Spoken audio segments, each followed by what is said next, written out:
prima, più di prima, t'amerò. Хочу тебя, слышишь, увидеть на крыше и успеть тебе. Soy tan sencillo, pongo en claro esta trovada.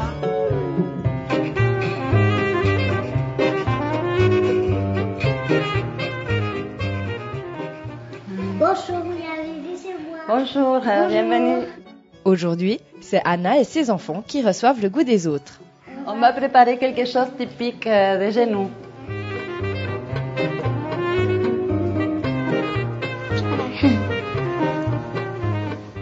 Lara, tu peux éplucher la patate, s'il te plaît, la patate douce. La patate douce, il vient d'Amérique du Sud et on va l'utiliser pour faire justement maintenant un plat typique de l'Argentine qui s'appelle locro mendocino. Anna et son mari ont quitté Buenos Aires en 2002 et ça fait 5 ans que la famille est installée à Onay. Le fait qu'on a déménagé, on est venu de l'Argentine en Suisse.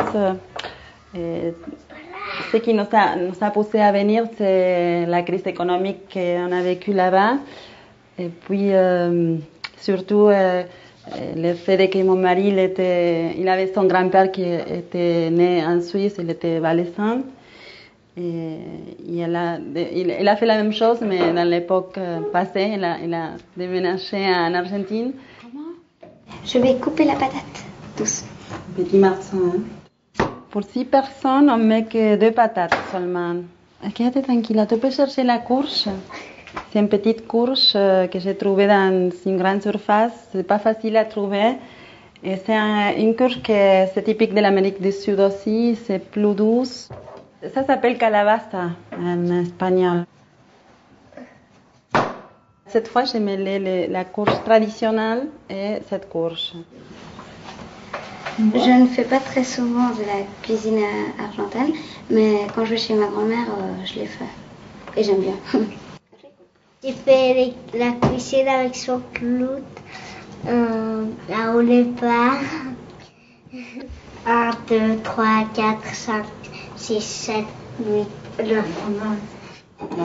On va ajouter un petit peu, un demi-cuillère, et on va mettre sur 4. Il faut modérer. Dès que l'huile est chaude, lequel va mettre les oignons. Voilà, tu vas ajouter les oignons, c'est bon.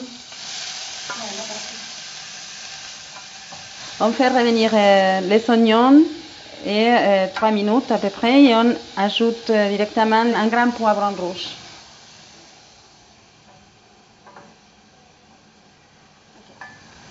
Après, on rajoute 4 tomates émincées.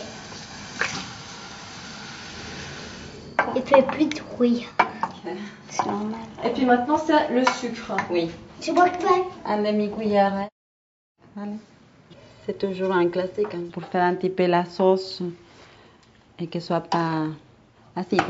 On va mettre une tasse de bouillon du poulet, lequel va faire.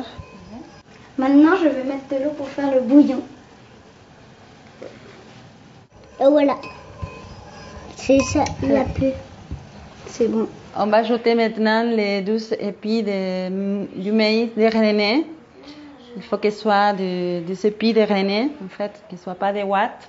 Et c'est l'ingrédient plus important pour la préparation. Pour finir, on va mettre le bouillon du poulet, les piments, et on va faire cuire pendant 15 minutes.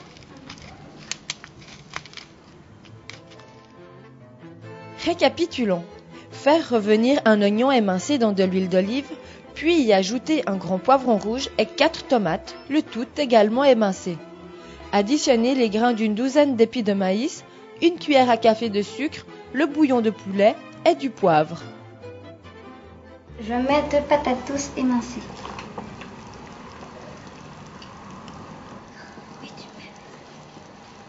Tu mets à 2 kg de courge.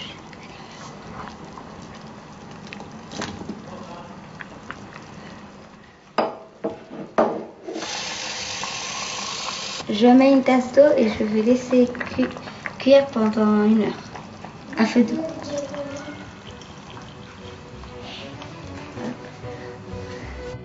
Ajoutez au ragoût 2 patates douces et un demi-kilo de courges coupées en petits morceaux, puis additionnez une tasse d'eau. C'est prêt à servir, c'est tout presque évaporé, c'est bien épais.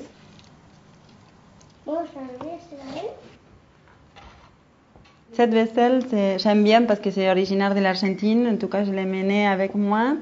Et c'est bien, c'est fait en terre cuite à la main. Je vous recommande de le faire parce que c'est facile. Et c'est bon. J'adore manger ça. C'est un plat familial, surtout pour l'hiver, qu'on a besoin d'être tous un petit peu plus proches entre nous. Bon appétit.